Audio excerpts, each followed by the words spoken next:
All right, let's see you guys know who that is. It's the Rolling Stones, who, as everyone in Milwaukee knows, is kicking off Summerfest on June 23rd at the Marcus Amphitheater. Huge get for Summerfest. But the Rolling Stones isn't the only thing happening. There's over 800 bands playing at Summerfest this year. And to make sense of the lineup, we've got a really great panel of experts for you here for the Summerfest show. We've got DJ Bazan and DJ Jank from Those Hip Hop Guys blog at jsonline.com or tapmilwaukee.com. We've got Eric Ernst, a frequent music writer for us, and John Gilbertson as well, also a frequent music writer for us. And they'll be covering Summerfest throughout the run. So guys, thanks so much for joining us. Thank you. So let's talk about the Summerfest lineup.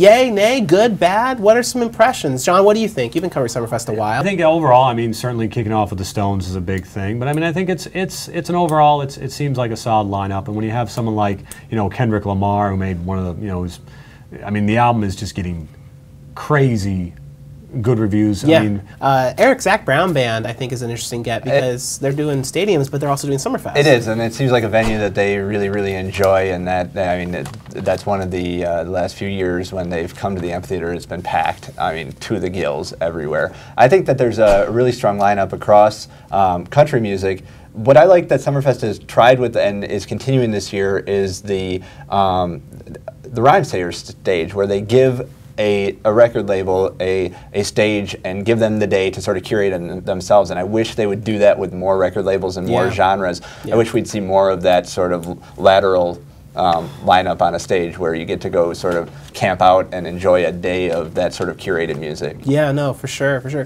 What, Jank, what do you think about the Rhymesayer stage and in general the hip hop lineup at Summerfest? I mean, I've heard some people say, oh, I mean, obviously Kendrick Lamar, there's probably some good thoughts on that, but then some people are like, oh, Lupe Fiasco, he's done it a million times. What are your impressions? I think people should be happy there's any hip hop at all. I mean, seriously, like, they could not have any. Like, just be happy we got something. Yeah. And I covered the Rhymesayer stage a year or two back, and it was, I mean, the crowd was insane.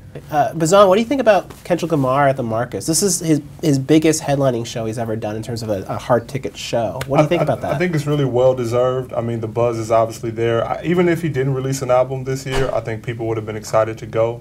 And I think just overall, over the last few years at Summerfest, with so much more competition in terms of music festivals all across the country, they've been having to bring more and more big names. For me, overall, I'm pretty pleased that Summerfest is actually bringing newer names in all the genres of music, across the board. Well, speaking of newer names, we got to mention this one new huge name, Paris Hilton, who's doing a DJ set on June 28th.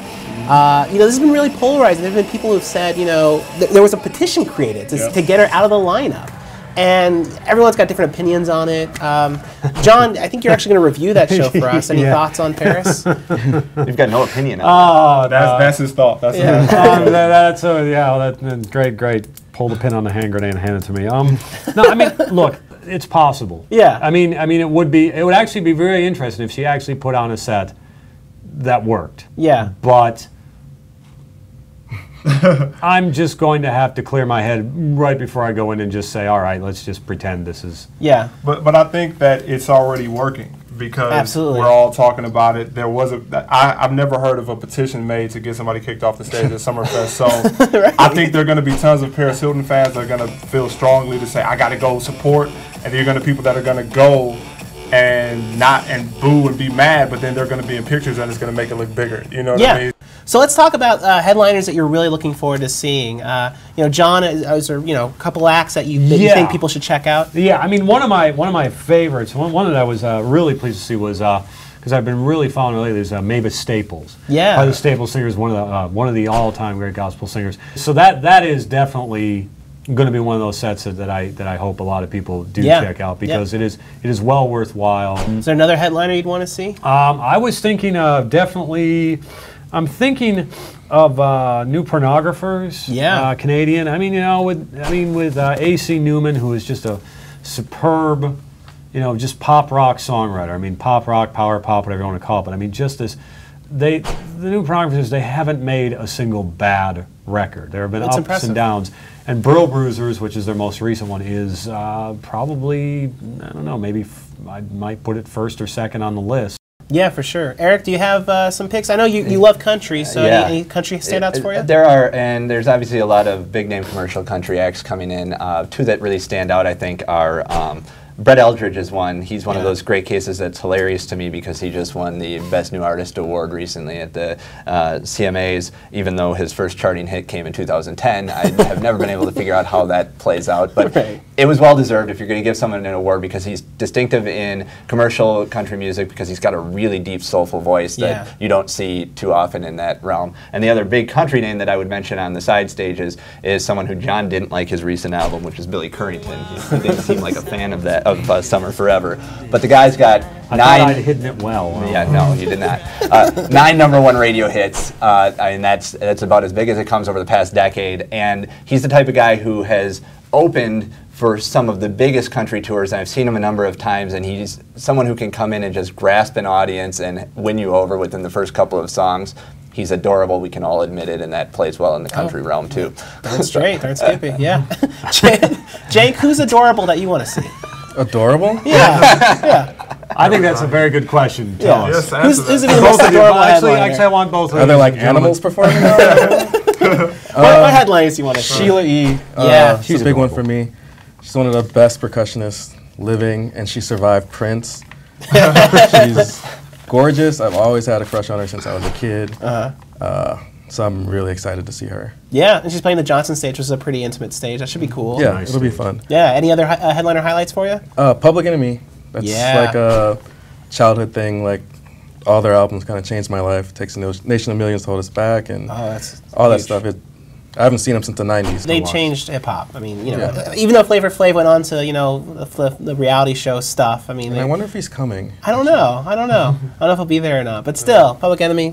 Yeah, absolutely. You can't underestimate how much impact they have. Yeah. Bazan, headliner picks? I think an obvious one, even though I'm really high for Stevie Wonder, for obvious reasons. So yes, go see Stevie Wonder. What is this Stevie Wonder? One of the greatest humans to ever live. But I really like the fact that Lupe is back because a lot of the young, his album was very good. A lot of the young hip hop fans I know and some of the kids I work with, they are huge fans of Lupe. So I think that'll be a good show. Not for the older people, but I think the young crowd is going to really show up for that. That show's going to be packed. I mean, of all the Summerfest shows, there's like 5 or 6 that are going to be mobbed. And Lupe Fiasco, absolutely. Yeah, so I just really like that dynamic. Just, it may not matter to us in a way, but these kids really care. And also Kendrick. I mean, again, he's the hottest dude out. The album is the best album of the year. No debates or whatever. So that show is going to be great. What do you guys think of Lecrae? Do you like Lecrae? Not like Lecrae? I mean, I think Lecrae is pretty interesting, and I think it's interesting that he's a Christian rapper who's been able to kind of find a good crossover audience. Well, Lecrae is cool in the fact that you can plop him anywhere and let him perform, and people won't catch on for about 15 minutes about what he's talking about. They won't even notice he's not cursing. They won't notice anything. Right. Then they'll just hear a word like what.